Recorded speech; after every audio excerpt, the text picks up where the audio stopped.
চেনা কোলাহল আর ভিড়ের সেই পুরনো গুলিস্তান যেন এখন শুধুই ইতিহাস। কদিন আগেও যেখানে হাজারো পণ্যের পসরা সাজিয়ে বসে থাকতেন শত শত হকার, আর তাদের হাঁক ডাকে মুখর থাকতো পুরো এলাকা, সেই জায়গাগুলো এখন অনেকটাই ফাঁকা। ফুটপাত দখলমুক্ত হওয়ায় স্বস্তি ফিরেছে সাধারণ মানুষের মাঝে। শুধু গুলিস্তানেই নয়, রাজধানীর অন্যান্য এলাকায়ও দেখা যাচ্ছে এমন চিত্র। অনেক আগে রাস্তাঘাট দিয়ে হাঁটাই যেত না, রাস্তাঘাটে একটা মানুষ যাইতো বা গাড়ি যাইতে পারতো না। 200-র বেশি সার্ভিস ও ফিচারে লেনদেনের সব বিকাশ অ্যাপে সম্ভব। এখন আল্লাহর রহমতে অনেক সুন্দর লাগতেছে। আর দেখেন পুরো জায়গাটা অনেক ফাঁকা লাগতেছে, একটা মানুষ হাঁটতে নিশ্চিন্তে হাঁটতে পারতেছে। এখন অনেক ভালো হয়েছে, এখন যানজট একটু কম হয়েছে।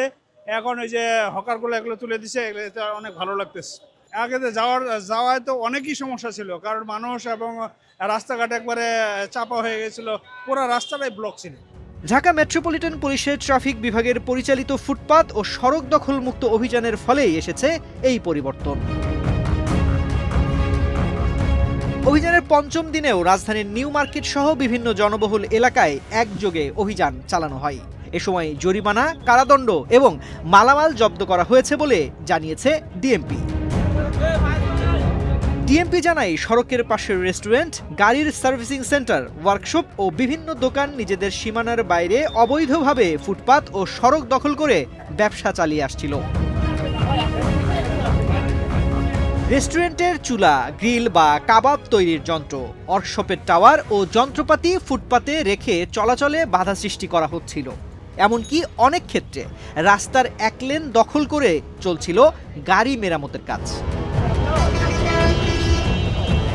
ফুটপাত দখলমুক্ত থাকলে যেমন স্বস্তি পায় সাধারণ মানুষ, তেমনি কমে আসে যানজটও। তাই এই অভিযান নিয়মিত চালিয়ে যাওয়ার দাবি নগরবাসীর। যদিও সংশ্লিষ্ট ব্যবসায়ীদের দাবি, তাদের জন্য বিকল্প ব্যবস্থা না করে এই উচ্ছেদ হিতে বিপরীত প্রভাব ফেলতে পারে, বেড়ে যেতে পারে ওই অঞ্চলের অপরাধ প্রবণতা। তো হকারের একটা ব্যবস্থা না করে এটি হঠাৎ করে কেমনি উঠায় কোন, তাহলে মানুষ চলবো কেমনি? একটা তো ব্যবস্থা নিয়ে তারপরে না উদ্যোগ করতে হয়। আছে না যে আমাদের একটা সাইডে ব্যবস্থা দিয়ে তারপরে এটা উঠায় দেওয়ান। হকাররা আর কেমনি চলতে তৈব? এই যে রাস্তাঘাটে হামলা, ছিনতাইকারী এইসব তো বাড়বো, এই হিসাবে দেখা যায় কি ওইসব মিলাই দিলাই করবো। দেখা যায় হকাররা করছে, নাম পড়ছে আরেকজনে করছে, নাম পড়ছে হকারের। প্রতিদিন সংসার চালাতে সমস্যা হইতে সবারই।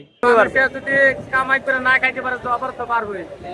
আগের মতো চিন্তাই করবো, তো আগে যদি ইয়া করে সেটা সমাধান করে পরে উঠাইতো তো সবচেয়ে ভালো হইতো।